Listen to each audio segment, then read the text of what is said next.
या राज्यामध्ये सर्वाधिक अर्थसंकल्प मांडण्याचा बहुमान कोणाला मिळाला तर तुमचे आणि माझे नेते असलेले अजितदादांना मिळाल्याचा अभिमान राष्ट्रवादी काँग्रेस पक्षाचे कार्यकर्ते म्हणून आम्हाला. राज्यामध्ये उपमुख्यमंत्रीपद 1978च्या आसपास पहिल्यांदा झालं पुलोचं सरकार असताना.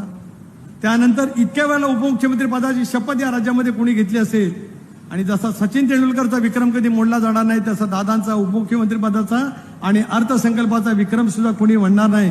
याच्यात कोणाच्या मनामध्ये शंका आणखी काय कारण नाही. पण याचा अर्थ आम्ही तेवढा पुरता सीमित आहोत का नाही.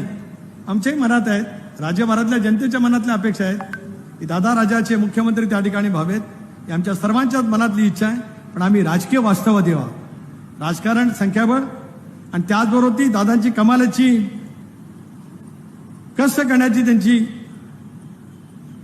आयुष्यभराची असलेली मेहनत, राजकीय प्रचंड इच्छाशक्ती, जनतेच्या भ्रष्टाचार दृष्टिकोनातून दूरगामी दृष्टिकोनातून त्यांनी दिलेले विचार हे आपल्याला सर्वांना त्या ठिकाणी